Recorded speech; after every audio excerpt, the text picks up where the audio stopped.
तो अब हम देखेंगे सर्विसेज, सर्विसेज के मेन टैब और सर्विसेज के सब टैब जो वीकेएमएस के अंदर होते हैं।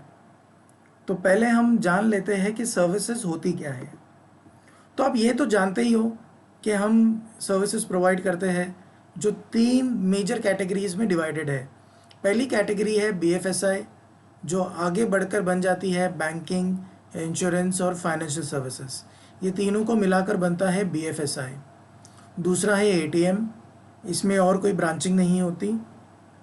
E commerce and E health, इसमें हमारे पास और 6 सब कैटेगरीज है। तो ये देखिए, assisted online shopping, assisted online health care, assisted online travel, telecom and bill payment, और आखिर में है लॉजिस्टिक्स। तो ये सारी सर्विसेज है जो अवेलेबल होती है। तो अभी ये तो वो सर्विस हो गई जो हम अपने केंद्र पे प्रोवाइड कर सकते हैं, राइट। तो इसके वीकेएमएस से क्या कनेक्शन है, अब हम वो जानेंगे। ये सारी सर्विसेज आपको यहाँ पर दिखाई देगी। ये है आपके सर्विसेज के टैब्स। यहाँ पे आपकी सर्विसेज के टैब्स है जहाँ पे आपकी सर्विस दिखेगी। ऐसे किसी में ज़्यादा दिख सकते हैं। ये डिपेंड करता है कि आपने अपना केंद्र जब लिया, आपने कौन सा मॉडल लिया, ओके। उस मॉडल में आपने कौन कौन सी सर्विसेज ऑप्ट की है।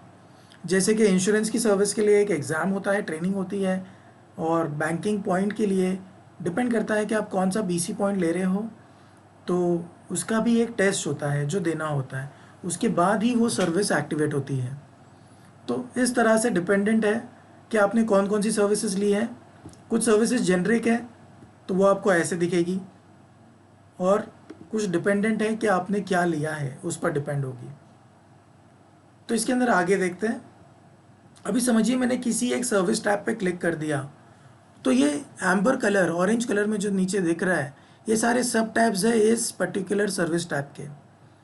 तो इन सारे टैब्स में क्या है, इन सारे टैब्स में है सब सर्विसेज।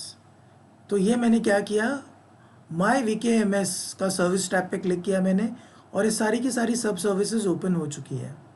अब मैं जैसे ही इस पर क्लिक करूँगा, मैं देख पाऊँगा इसकी सर्विस, जैसे कि माई स्टेटमेंट, ओके। तो यानी कि माई वीकेएमएस में जब मैं माई स्टेटमेंट पे क्लिक करता हूँ, वो ऐसे ओपन हो जाता है। ये इतना सिंपल है इस्तेमाल करना। तो आइए हम कुछ और एग्जाम्पल देख लेते हैं बेटर अंडरस्टैंडिंग के लिए। अब यहाँ पे देखिए, मैंने ई कॉमर्स के टैब के ऊपर क्लिक किया है, और ये ई कॉमर्स का टैब यहाँ पर ओपन हो चुका है, ओके।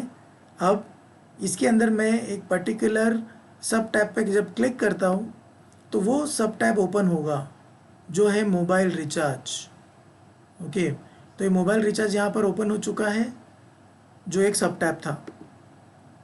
अब यहाँ पे हम देख रहे हैं माय वीकेएमएस का टैब, और जैसे इसके सब टैब पे क्लिक करते हैं तो ये सेटलमेंट अकाउंट के डिटेल्स वाला टैब ओपन हो गया, ओके।